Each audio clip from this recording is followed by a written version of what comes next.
tu veux nous expliquer du coup ce qui se passe aujourd'hui Ouais, là c'est le deuxième jour du mastermind et j'interviens du coup dès le matin où je vais parler un petit peu de mon parcours aux États-Unis.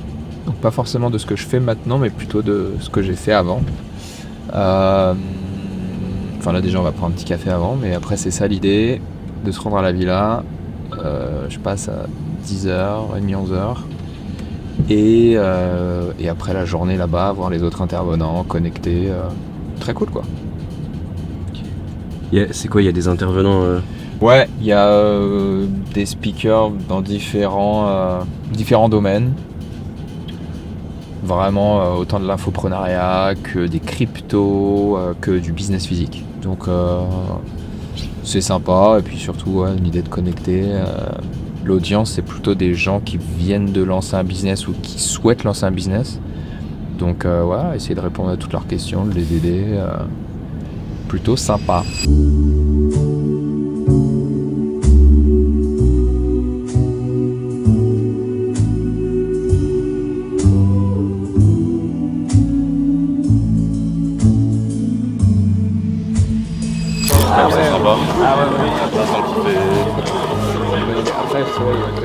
Ah bah là, je pense qu'il n'y a aucun moment dans la journée où on l'aura pas dans la gueule.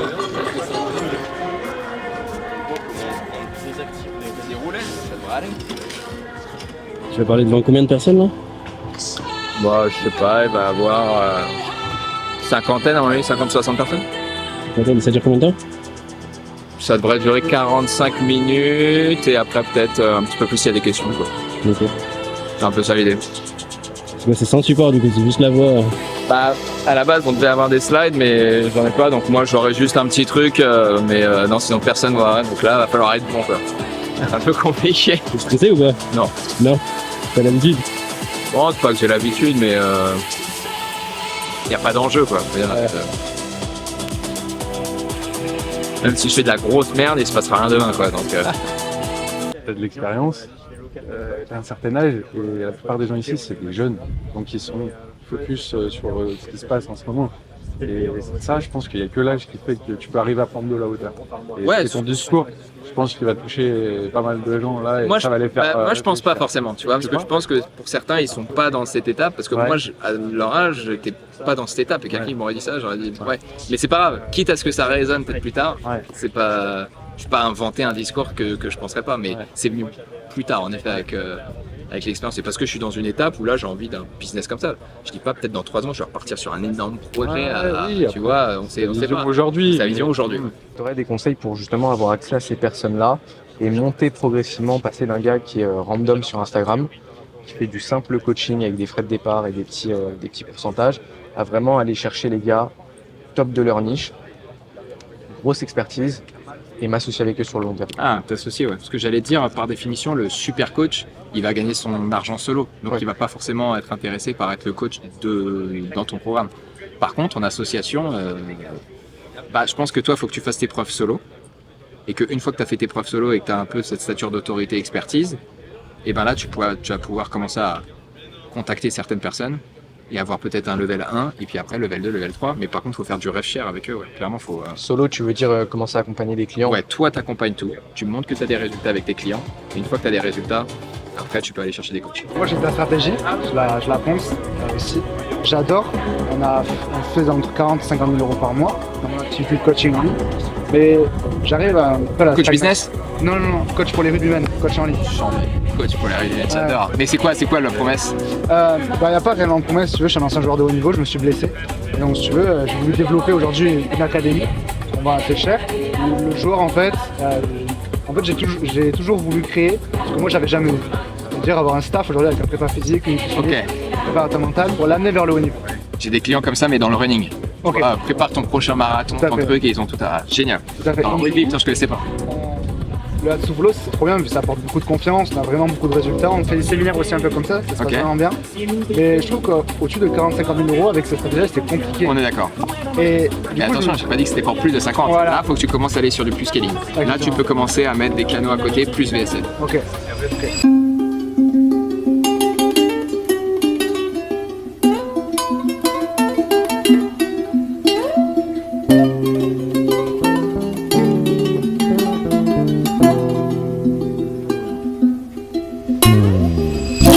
les personnes ont besoin de votre part, c'est de quelqu'un qui les comprenne vraiment.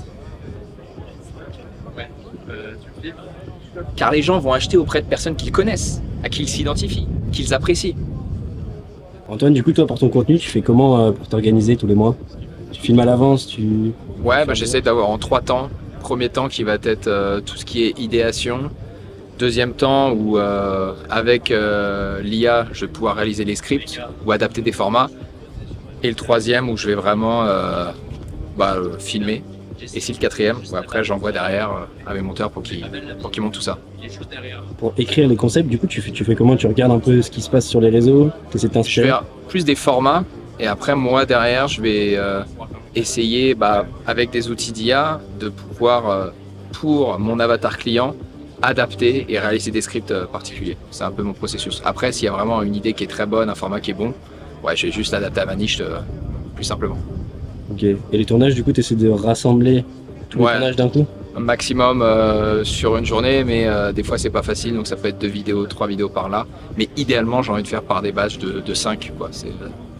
Ok. C'est l'objectif pour être plus productif et pour pas passer tous les jours à se dire faut que je produise un peu, faut que je produise un peu, faut que je produise un peu. Et il y a autant du contenu organique que du contenu où je sais derrière qui peut être de l'ads quoi. Ça. Aujourd'hui, du coup, c'est quoi la question qu'on t'a le plus posée après, du coup, le mastermind? Il y a pas mal de gens, je me suis rendu compte, qui pensent encore que pour faire des ventes d'une offre chère ou d'accompagnement de coaching, il faut avoir beaucoup de followers. Et je pensais que c'était encore les débutants qui pouvaient penser ça. Et en fait, non, il y a encore plein de gens qui sont dans cette croyance. Alors, j'essaie de leur montrer à quel point, juste avec quelques followers, mais bien qualifiés, tu peux déjà commencer à vendre 30, 50, 100 followers. Donc ça, c'est revenu, c'était assez fréquent. Et moi, ce qui m'a choqué, c'est qu'il y a pas mal de personnes qui souhaitent s'expatrier, potentiellement développer leur business ailleurs. Et il n'y en a aucun qui m'a dit les États-Unis, ça les intéresse. Et ça, moi, je t'avoue, ça m'a un peu surpris. C'est-à-dire que ça va être directement Dubaï.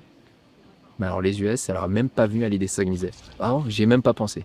Comme si c'était un pays du tiers-monde, quoi. Donc, ça, c'était assez drôle. Donc tu penses que les US encore aujourd'hui, genre c'est un bon... Je pense qu'ils sont moins attirants, mais pour moi, ouais, c'est le meilleur pays pour faire du business. Chez les Américains, tu as 360 millions de personnes qui parlent la même langue. C'est un pays consumériste, ils sont pas prêts à dépenser. Tout chez les US, c'est la base dans le business. Donc ouais, carrément. Et d'y vivre, tu prends le mindset, tu prends un bon coup, tu progresses, tu grandis, quoi. Donc ouais, c'était assez surprenant ça. Ils sont tous matrixés par Dubaï. Tu conseillerais du coup au moins d'y aller, genre pour tester? Au moins d'y aller 3 mois en tant que touriste. D'aller kiffer, de se prendre une petite décharge là de motivation, de mindset à New York, SF ou Miami. Ça ferait du bien. Après, s'ils veulent aller à Dubaï, ils vont à Dubaï. J'ai rien contre Dubaï, mais c'est vrai que c'est assez bon. C'est une autre génération, quoi. Ma génération, entre guillemets, on rêvait que des US. La nouvelle génération, ça parle que de Dubaï. Ok. Et c'est quoi le truc dont tu es le plus fier dans ton business actuellement là? C'est d'impacter la vie de personne, mais réellement. Tu as une personne qui quitte son CDI pour se lancer dans le coaching, ou alors qui lance le coaching, qui en vit très bien, ou qui gagne beaucoup d'argent. Tu as vraiment un impact, et là, c'est plaisant, quoi. T'as pas besoin de changer la vie de 10 000 personnes, même de changer la vie d'une personne, ça ouais. Et sentir que tu as de l'impact, c'est comme cool. Au-delà de faire de l'argent, quoi. Avoir un peu plus de sens, ça c'est cool. Genre le Antoine il y a 15 ans, il serait content là. Oh ouais, clairement. Bon, Ouais, c'est très clair. content, hein. Tout à fait. Direct, hein, j'ai été invité à parler dans un mastermind, à essayer d'inspirer ou d'encourager les gens à entreprendre et transmettre. Je pense que ouais, c'était cool. Ouais. Je pense que c'est pour moi. On est bon.